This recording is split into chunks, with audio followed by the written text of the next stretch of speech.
এখানে শিক্ষক, শিক্ষার্থী, তারপর আইডিবি কর্তৃপক্ষ, সকল পেশাজীবী যে সংগঠন যাদেরকে আনা সম্ভব হয়েছিল, এমনকি আমাদের প্রাইভেট প্রতিষ্ঠানগুলোর অধ্যক্ষরা উপস্থিত ছিলেন। সকলের মত বিনিময়ের ফলে এরকম একটা সিদ্ধান্ত আসছে এবং সম্মিলিত সকলের যে মতামত ছিল তার পরিপ্রেক্ষিতে আইডিবি যিনি আহ্বায়ক আছেন আমাদের এই কবির স্যার, উনি আমাদেরকে প্রস্তাব দিয়েছেন যে তোমরা তাহলে এখন আন্দোলনটা যেভাবে চলতেছে সেই ক্ষেত্রে শাটডাউন কর্মসূচিটা যেটা আছে সেটাতে তোমরা সাময়িকভাবে একটা স্থগিতের প্রস্তাব দাও। সেটার পরিপ্রেক্ষিতে কারিগরি ছাত্র আন্দোলন বাংলাদেশ সারা বাংলাদেশের সকল পলিটেকনিক ইনস্টিটিউটের প্রতিনিধিদের পক্ষ থেকে এবং সকল পলিটেকনিক ইনস্টিটিউটের পক্ষ থেকে ঘোষণা দিয়েছে যে আমাদের যে শাটডাউন কর্মসূচি রয়েছে তা আমরা সাময়িকভাবে শিথিল করতেছি এবং সকল শিক্ষার্থীদেরকে আমরা আহ্বান জানিয়েছি তারা যেন ক্লাস কার্যক্রমে ফিরে আসে। আমাদের যৌক্তিক 6 দফা দাবি বাস্তবায়ন না হওয়া পর্যন্ত আমরা পর্যায়ক্রমে সে সকল যে কর্মকাণ্ড আছে এবং কর্মসূচি আছে সেগুলো অবশ্যই প্রদান করব। আর 21 দিন পর একটা রূপরেখা প্রণয়ন করার কমিটির যে মেয়াদ শেষ হবে তার পরবর্তীতে তারা একটা রূপরেখা প্রণয়ন করবে। সেই রূপরেখার প্রতি আমরা কিছুটা আশাবাদী।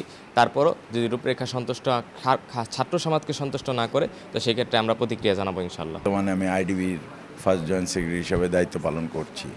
তো হ্যাঁ, এটা অত্যন্ত যৌক্তিক এবং এই দাবির প্রতি আইডিবি থেকে শুরু করে আমাদের 8 লক্ষ যে ডিপ্লোমা ইঞ্জিনিয়ার সবাই একমত আছি এবং এটা নিয়ে আমরা আন্দোলন করছি।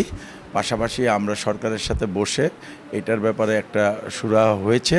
ইনশাল্লাহ কয়েকটা দিন সময় চেয়েছে সরকার, অন্তত 21 কার্য দিবস সময় চেয়েছে। যাই হোক, আমরা এটা বুঝাতে সক্ষম হয়েছি। আমাদের যে 6 দফা কারিগরি যে আন্দোলন, যে ব্যানারে যে আন্দোলনটা হচ্ছে, ওদেরকে আমরা বুঝাতে সক্ষম হয়েছি যে যেহেতু সরকারকে আমাদের একটু স্পেস দেওয়া দরকার।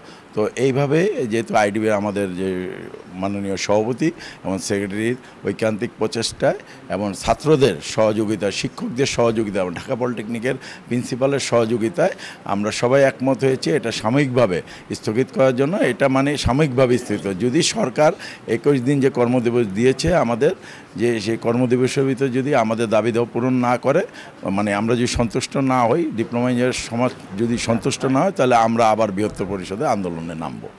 আমরা মনে করি কারিগরি ছাত্র আন্দোলন যে যৌক্তিক দাবি, এই আন্দোলনকে একদম নিঃশেষ করা যাবে না, স্থগিত করা যাবে না। কারণ বিসি ইঞ্জিনিয়াররা প্রধান উপদেষ্টার কাছে আমাদেরকে যে হেয় করে স্মারকলিপি দিয়েছেন, আমি তো আগেই বলেছি red flag oppose to red flag. সুতরাং আমরাও দিব, কি পদ্ধতিতে দিব, কিভাবে দিব, এটা নীতি নির্ধারণী নিয়ে আমরা এটা বৈঠকে অল্প 1 থেকে 2 দিনের মধ্যে সেই সিদ্ধান্ত নিয়ে তোমরাও শরিক হয়ে আমাদের সাথে যেতে হবে, আমরা যেখানে নির্দেশনা করি। সুতরাং আন্দোলন এখানে স্থগিত করা হয় নাই, সাময়িকভাবে স্থগিত করা হয়েছে।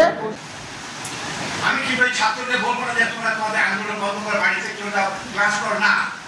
আমরা বলবো যে আন্দোলন হয়েছে এই আন্দোলনকে প্রয়োজনে আরো বেগবান করতে হবে। কিভাবে? আজকে ছাত্রদেরকে নিয়ে সর্বপ্রথম আমরা 10 জন ছাত্রকে নিয়ে সচিব মহোদয়ের সঙ্গে কথা বলেছি। তখন কিন্তু ছাত্ররা আমাদের সঙ্গে ধারণা কম ছিল যে ইনস্টিটিউট আমাদের জন্য কি করবে। বিগত 16 বছর ইনস্টিটিউট কিছুই করে নাই, কেবলমাত্র তাদেরকে নিয়ে যে ছাত্রদেরকে নিয়ে যে ভর্তি করা ছাড়া আর কিছু তারা করে নাই।